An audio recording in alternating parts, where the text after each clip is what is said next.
ప్రస్తుతం ఉన్న ఈ బీదర్ కోటను బహమనీ సుల్తాన్ అయినటువంటి అహ్మద్ షా 1427వ సంవత్సరంలో టర్కిష్ సైనికులచే నిర్మింపజేశాడు. ఈ ప్రదేశంలో మెరుగైన వాతావరణం మరియు సారవంతమైన భూమి కలిగి ఉండడం వల్ల అతడు తన రాజధానిని గుల్బర్గా నుండి బీదర్కు తరలించినట్లుగా చరిత్ర ద్వారా తెలుస్తుంది. ఈ కోట నిర్మాణంలో ఎర్రటి లేటరైట్ రాయిని ఉపయోగించారు. ఈ కోట గోడలను అత్యధిక ఎత్తులో అసాధారణ మందంతో దృఢంగా మరియు శత్రు దుర్భేద్యంగా నిర్మించారు. కోట లోపలికి వెళ్ళడానికి 7 ద్వారాలను, రక్షణ కోసం కోట గోడలపై 37 బురుజులను నిర్మింపజేశారు.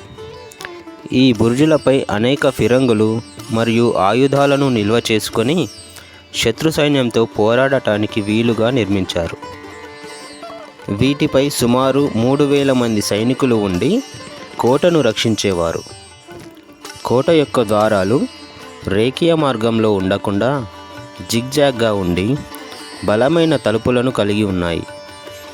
ఈ నిర్మాణం వల్ల శత్రువు అంత తొందరగా లోనికి ప్రవేశించలేడు.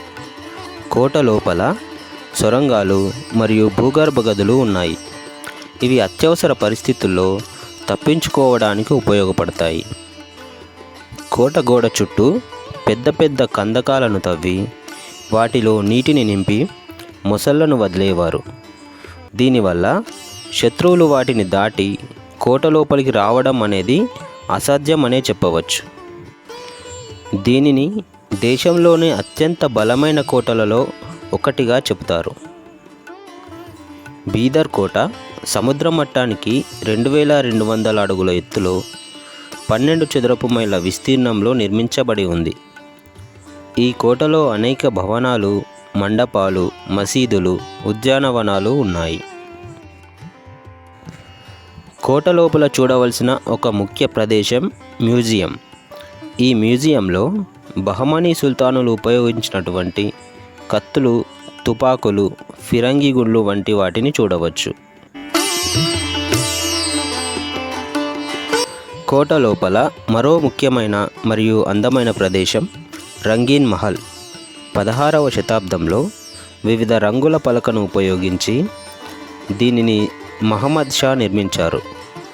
మహల్లో ట్యాంకులు, భూగర్భ గదులు వంటివి ఉన్నాయి. రాజులు ఈ మహల్ను వేసవి భవనంగా ఉపయోగించారని చెబుతారు.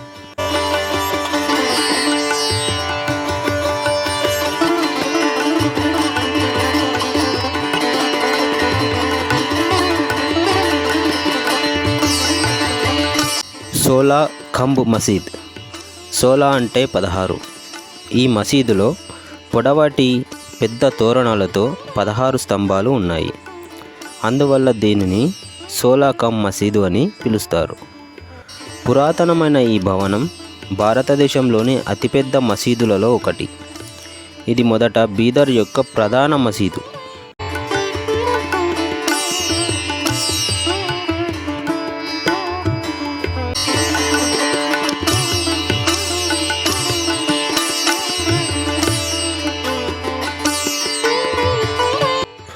ఇది కోటలో గల జైలుకు వెళ్ళే మార్గం.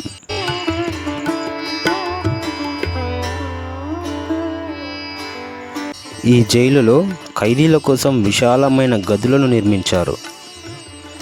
తమకు చిక్కిన ఖైదీలను ఈ జైలులోనే బంధించేవారు. జైలు ఆవరణ కూడా సువిశాలంగా ఉంటుంది.